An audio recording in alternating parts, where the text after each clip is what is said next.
Si David Kenny ay isang binatang namumuhay ng simple. Nang umabot siya sa edad na 21, nagpa siya ang kanyang ina na magdaos ng malaking selebrasyon para sa kanya. Isa sa mga dumalo sa party ay si Sherry, isang magandang single mother na kasama ang kanyang anak. Sa kabuuan ng gabi, lubos na nahulog ang loob ni David kay Sherry, nakaramdam ng instant na koneksyon.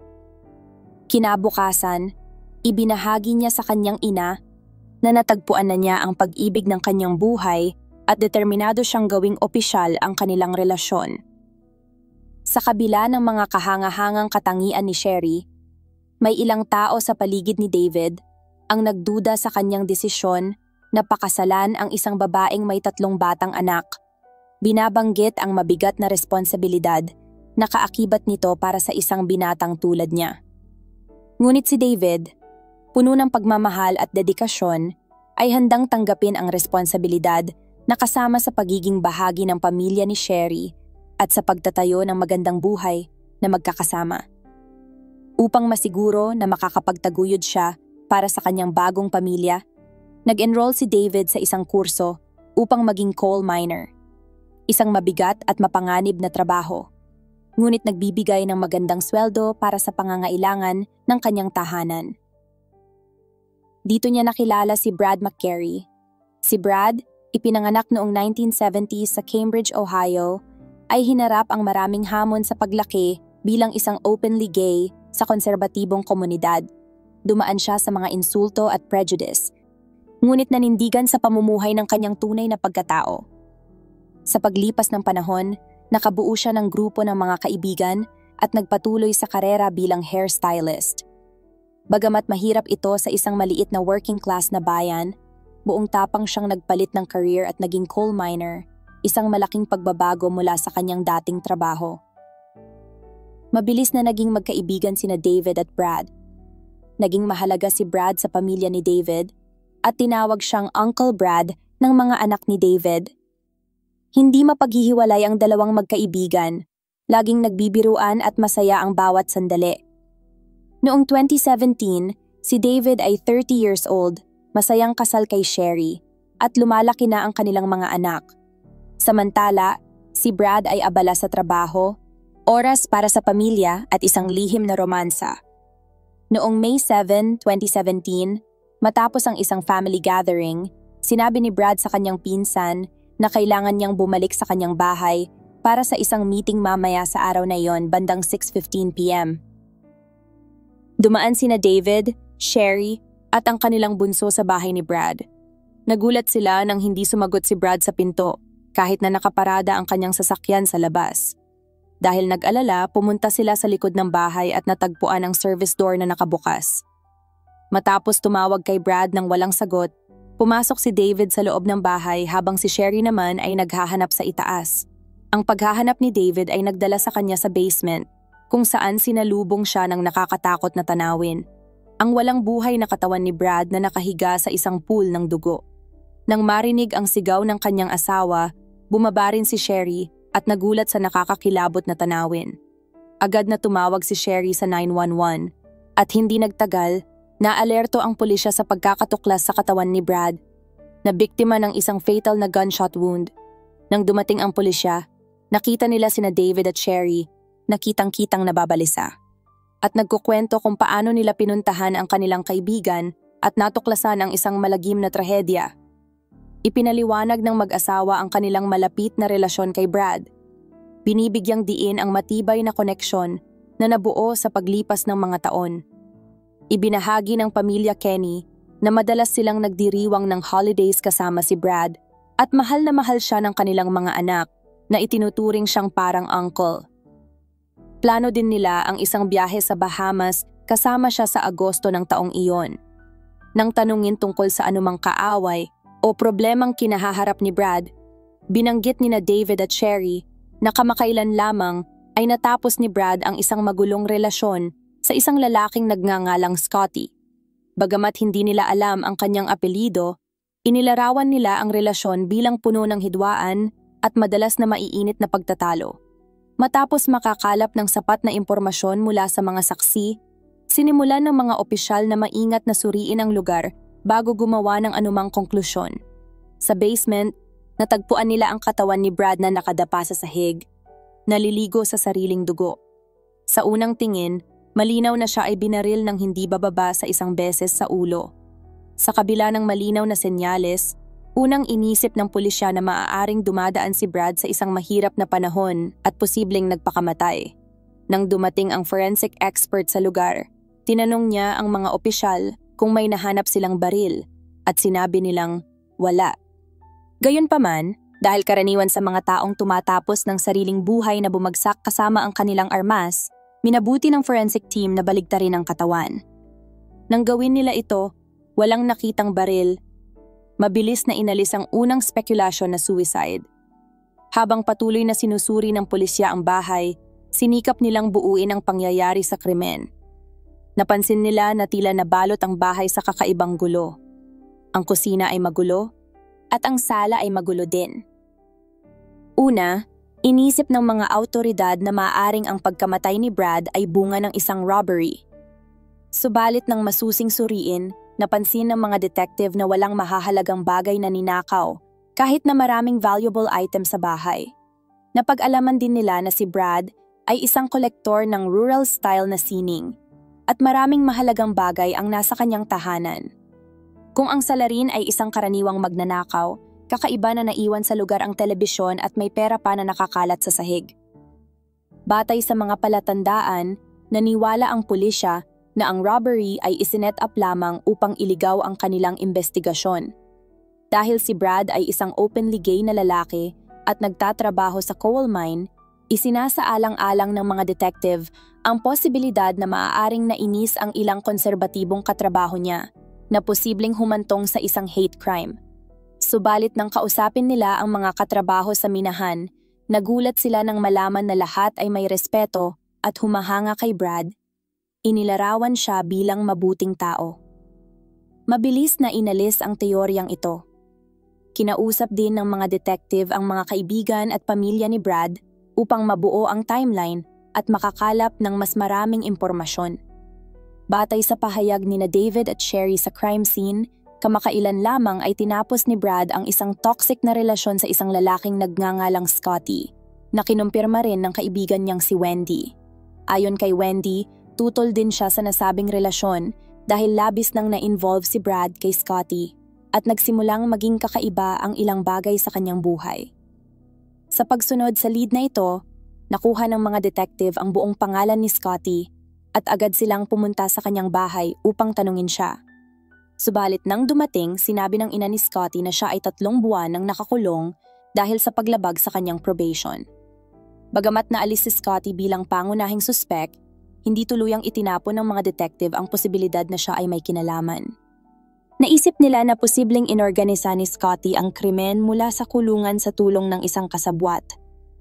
Bumisita ang pulisya kay Scotty sa kulungan upang ipaalam sa kanya ang pagkamatay ng dating kasintahan at obserbahan ang kanyang reaksyon. Mukhang labis siyang nabigla sa balita at sa pagtatapos ng interview, halos naalis na ang kanyang pagkakasangkot sa krimen. Dahil desperado sa sagot, nagpasya ang mga detective na mag-canvass sa neighborhood upang malaman kung may kamera na nakakuha ng footage malapit sa bahay ni Brad. Sa kabutihang palad, may kapitbahay na may kamera na nakatutok sa kalye malapit sa bahay, na maaaring magpakita kung sino ang pumunta at umalis. Habang sinisimulang suriin ang mga oras ng footage, patuloy nilang kinausap ang mga kaibigan at pamilya. Mukhang umabot sa dead end ang kaso hanggang makalipas ang 2 araw. Nang makausap ng mga detective ang isang pinsan ni Brad na tuluyang nagbago ng takbo ng investigasyon. Ibinunyag nito na noong araw ng insidente, umalis si Brad mula sa family lunch gathering sa pagitan ng 1:30 at 2 p.m. Matapos niyang mabanggit na may isang lalaking nagngangalang DJ na nakatakdang bumisita sa kanyang bahay. Idinagdag niya na nagbiro si Brad na plano niyang magnap kasama ang bisita, na tila may romantikong intensyon. Ibinunyag din niya na ipinagtapat ni Brad sa kanya na ang lalaking nakakasama niya ay may asawa at hindi pa ipinaalam sa kanyang asawa ang kanilang homosexual na relasyon. Sinabi din niya sa mga detective na ang relasyon kay DJ ay matagal na at nagawa nilang itago ito sa publiko. Bagaman nag-aatubiling ibunyag ang totoong pagkakakilanlan ng minamahal ni Brad, sa huli ay sumuko siya sa pressure ng lead investigator at ibinigay ang pangalan. Nagulat ang opisyal nang malaman na si DJ pala ay si David, ang parehong lalaki na nakadiskubre sa walang buhay na katawan ni Brad. Nang tanungin kung sigurado siya sa kanyang pahayag, kinumpirma niya na si David talaga ang tanging lalaki na nabanggit ni Brad sa kanya. Kinausap ng mga detective si David nang may palusot na kailangan nilang makuha ang mga larawan sa kanyang telepono na may kaugnayan sa crime scene. Ngunit ang totoo, sinusubaybayan nila ang kanyang lokasyon noong oras ng pagpatay kay Brad at naghahanap ng ebidensya na magpapatunay ng relasyon na lampas sa simpleng pagkakaibigan. Nang ipakita sa kanya ang location data mula sa telepono, natuklasan nila na ang telepono ni David ay nasa bahay ni Brad noong oras ng nakamamatay na shooting. Bagaman sinubukang burahin ni David ang mga mensaheng maaaring maglantad ng kanyang kasalanan, natuklasan pa rin sa masusing forensic analysis ang mga text messages sa pagitan niya at ni Brad na nagpapatunay sa kanilang sexual na relasyon. Samantala, sa pagsusuri ng surveillance footage mula sa kapitbahay ni Brad, nakita na dumating si David sa bahay ni Brad bago ang tinatayang oras ng krimen. Kapansin-pansin, ginamit niya ang sasakyan ng kanyang asawa imbes na ang sarili niyang sasakyan. Naitala ng mga detective na tumagal ng humigit kumulang 40 minuto ang kanyang pagbisita bago siya umalis. Makalipas ang ilang oras, nakuhanan muli ng footage ang pagbabalik ni David, kasama na ang kanyang pamilya, sa dahilan umanong maghahatid siya ng weed trimmer na sinasabing hiniling ni Brad. Matapos tipunin ang lahat ng ebidensyang ito, naging tiwala ang pulisya na sapat na upang patunayan na si David ay nasa bahay ni Brad bago at sa mismong oras ng kanyang pagkamatay. Dumating ang sandali upang harapin niya ang katotohanan. Nang ipakita ng mga detective kay David ang nakabibiglang data mula sa kanyang telepono, wala na siyang puwang para sa pagtanggi. Umamin si David na naroroon siya sa bahay, ngunit paulit-ulit niyang binago ang kanyang kwento sa mahabang interogasyon, nagbigay ng 7 hanggang 8 magkakaibang bersyon ng pangyayari. Sa isang pagkakataon, iginiit niyang may ikatlong hindi kilalang lalaki sa bahay ni Brad. At matapos ang mainit na pagtatalo, ito raw ang bumaril kay Brad. Sinabi pa niyang tinakot siya ng lalaking iyon upang manahimik bago siya payagang umalis. Gayunpaman, malinaw na hindi pinaniwalaan ng detective ang kanyang kwento, dahilan upang muli niyang baguhin ang paliwanag. Sa huli, nang mapilitang magsabi ng katotohanan, inamin ni David ang pagtatago ng kanyang relasyon kay Sherry, ang kanyang asawa, ngunit iginiit niyang ito ay tumagal lamang ng ilang buwan at hindi taon. Pinanindigan din niyang hindi siya pinipilit ni Brad na iwan ang kanyang asawa upang magsama sila. Ngunit umabot sa galit si Brad nang subukan niyang itigil ang kanilang romantikong relasyon. Sa hapon na iyon, iginiit ni David na naglabas si Brad ng baril at iniwagayway ito sa kanyang muka, dahilan upang matakot siya. Ayon sa kanya, humantong ito sa isang pisikal na komprontasyon kung saan nagawa niyang maagaw ang baril at binaril si Brad sa noo, anyay ginawa niya ito para sa sariling pagtatanggol. Inamin din ni David na muling nagpaputok at tinamaan si Brad habang ito'y nakahandusay sa sahig. Gayunpaman, agad na pinabulaanan ng mga detective ang bersyon niyang ito at tinukoy na imposible ang kanyang kwento batay sa physical evidence. Ipinakita ng forensic analysis sa katawan ni Brad na 2 beses siyang binaril, parehong sa likod ng ulo, na malinaw na nagpapakita na ang bumaril ay nakapwesto sa kanyang likuran. Nang tanungin tungkol sa baril, sinabi ni David na itinapon niya ito habang tumatakas mula sa lugar. Nagsagawa ng masusing paghahanap ang mga pulis sa mga sumunod na araw, ngunit hindi kailanman natagpuan ang baril na ginamit. Sa kabila ng nawawalang sandata, tiyak ang mga investigador na natukoy na nila ang pangunahing suspek. Bago dalhin si David sa bilangguan, pinayagan muna siyang makausap ang kanyang asawa. Masusing binantayan ng mga detective ang kanilang pag-uusap. Doon, inamin ni David kay Sherry ang kanilang relasyon. at nagpahayag ng pagsisisi sa maling paraan ng kanyang paghawak sa sitwasyon, na sinabing hindi na niya maibabalik ang nangyari. Nabigla si Sherry sa bigat ng kanyang revelasyon at hindi halos makapagsalita. Inuulit ni David kay Sherry ang parehong paliwanag na sinabi niya sa mga detective, ngunit sa luha ay tinanong siya ng asawa kung pinagtitripan lang ba siya nito at idinugtong na hindi niya kayang tingnan man lang si David. Sa puntong iyon, nakumpirma ng mga pulis na walang kaalaman si Sherry tungkol sa krimen. Noong May 9, inaresto si David at kinasuhan ng first-degree murder. Pinaniniwalaan ng mga investigador na si Brad, na labis nang naiinis sa pagtatago ng kanilang relasyon, ay malamang nagbanta na isiwalat ang katotohanan kay Sherry. Isang motibong nag-udyok kay David na patayin ang kanyang kaibigan upang mapanatili ang kanyang double life. Makalipas ang ilang araw sa kustodya, humarap si David sa korte para sa isang marathon preliminary hearing noong kalagitnaan ng May 2017. Doon, sinampahan siya ng kaso para sa pagpatay kay Brad.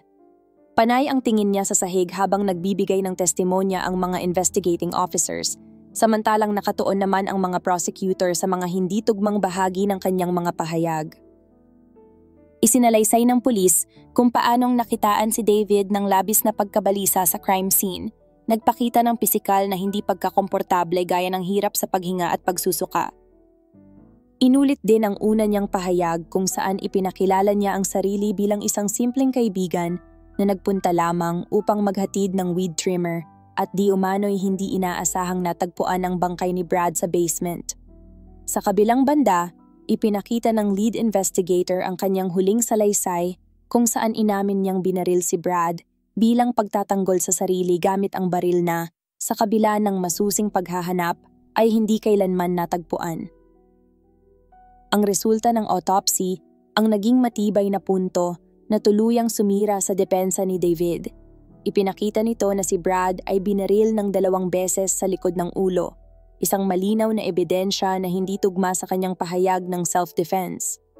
Ipinaliwanag ng abogado ni David na hindi banta sa lipunan ang kanyang kliyente at ang malagim na insidenteng humantong sa pagkamatay ni Brad ay bunga lamang ng mga hindi pangkaraniwang pagkakataon. Giit ng abogado, kung may naganap mang krimen, ito ay mas maituturing na manslaughter kaysa murder at idinagdag pa na kumilos si David bilang pagtatanggol sa sarili.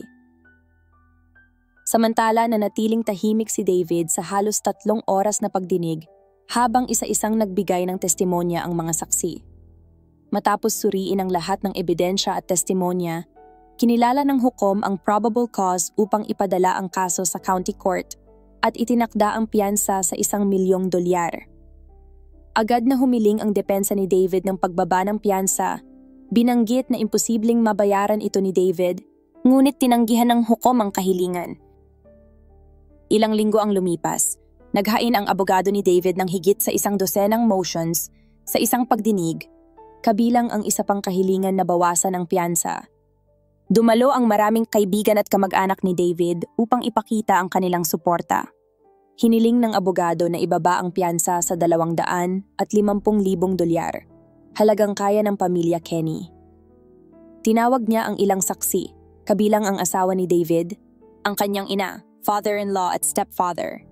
Lahat sila ay nagpahayag ng mabuting karakter ni David. Inilarawan siya bilang marangal, masipag at responsableng tao, pati na rin bilang mapagmahal na asawa at ama. Nag-testify si Sherry na ang kanyang asawa ay nagbibigay ng emosyonal at material na suporta sa kanilang 3 anak sa loob ng 10 taon, kahit hindi siya ang kanilang biological father. Sa cross-examination, tinanong si Sherry tungkol sa mga pangyayari noong May 7 nang dinala sila ni David sa bahay ni Brad. Sinabi niya na sinabi ng kanyang asawa na ibabalik lamang nila ang weed trimmer. Nang tanungin kung kumilos ba ng kakaiba ang kanyang asawa noong araw na iyon, sinabi ni Sherry na wala siyang napansing abnormal sa bahay. Inilarawan niya kung paano sila dumating, kumatok sa pinto, natagpo ang bukas ang likurang pintuan, at pumasok sa bahay na tila nabalot ng kaguluhan bago pumunta si David sa basement at sumigaw sa kanya na tumawag ng 911. Matapos marinig ang lahat ng argumento, nagpasya ang hukom na ang testimonya tungkol sa karakter ni David ay hindi sapat upang bawasan ang piyansa. Ipinaliwanag ng hukom na dinala ni David ang kanyang asawa at anak sa bahay, kung saan may patay na katawan sa ilalim ng pagpapanggap na dadaan lamang at hindi alam ang nangyari. Idinagdag ng hukom na malinaw na nagsinungaling si David sa kanyang asawa at anak. Nagsimula ang trial ni David at tumagal ng 1 linggo. Sa panahon ng trial, ipinakita ng prosecution ang ebidensyang napag-usapan na kabilang ang surveillance video ng mga kapitbahay na nagpapakita kay David na dumating sa bahay ni Brad bago ang oras ng krimen at bumalik kasama ang kanyang pamilya. Ipinakita rin ang police body cam footage na malinaw na nagpapakita na nagsinungaling si David mula sa simula. Isa sa pinakakapansin-pansing testimonya ay mula sa isang forensic expert na nagtalakay sa DNA evidence na natagpuan sa crime scene. Ipinahayag ng eksperto na ang DNA mula sa isang nagamit na kondom ay nagpapakita ng DNA ni Brad sa labas at ng hindi kilalang lalaki sa loob, ngunit walang bakas ng DNA ni David. Ang revelasyong ito ay kontrobersyal dahil salungat ito sa akusasyon ng isang detective na naniniwalang kailangan patayin ni David si Brad upang panatilihin ang kanyang lihim at buhay pamilya. Ayon sa detective, niloko ni David si Brad gamit ang pangako ng sex, pinatay siya, at pagkatapos ay sinikap i-cover up ang krimen sa abot ng kanyang makakaya. Samantala, iginiit ng depensa na kumilos si David dahil sa takot at bilang self-defense, kahit na inamin ng abogado na hindi palaging nagsasabi ng totoo si David at may ilang kakaibang kilos. Paulit-ulit nilang binigyang diin na hindi ito sapat upang ituring siyang kriminal. Tumugon naman ang prosecution na ang 2 bala sa likod ng ulo ni Brad ay hindi maaring ituring na pagtatanggol sa sarili. Itinuro nila na nakaluhod si Brad nang matamaan ng unang shot sa itaas ng kanyang ulo at ang pangalawa sa ibabang bahagi ng kanyang bungo. Matapos marinig ang closing arguments, nag-deliberate ang jury ng 4 na oras. Puno ng tensyon ang korte nang bumalik ang jury at nang basahin ng hukom ang unanimous verdict, nahatulan si David Kenny ng guilty sa aggravated murder kay Brad. Ang hatol ay sinalubong ng mga ungol at luha mula sa mga naroroon. Bago ipataw ang sentensya, binigyan ng pagkakataon si David na magsalita. Nagsimula siya sa paghingi ng paumanhin sa pamilya ni Brad para sa lahat ng sakit at pighati na kanyang naidulot. Sinabi niya na hindi niya intensyong mangyari ang lahat ng ito at nais sana niyang mabawi ang lahat. Alam ni David na walang dami ng paghingi ng tawad ang makakabawi kay Brad, ngunit nais niyang malaman ng pamilya na tunay niyang pinagsisisihan ang lahat ng nangyari. Ngunit hindi naapektuhan ng hukom sa paghingi ng tawad ni David. Inilahad ng hukom ang maraming kasinungalingan na sinabi ni David upang takpan ang kanyang mga aksyon at binigyang diin na ang krimen ay isang malamig at planadong pagpatay, kasunod ng masalimuot na pagtatakip sa katotohanan. Ayon sa hukom, pinlano ni David ang pagpatay kay Brad. Niloko siya gamit ang pangako ng sex, inihanda ang crime scene, at gumawa ng maraming hakbang upang itago ang kanyang krimen. May 4 na opsyon ang hukom para sa sentencing, lahat ay life imprisonment, ngunit may pagkakaiba sa posibilidad ng parol pagkatapos ng 20, 25 o 30 years. Hinimok ng depensa ni David ang hukom na pumili ng isa sa mga opsyong ito, binibigyang diin na si David ay isang mamamayan na sumusunod sa batas at walang criminal record bago ang trahedya.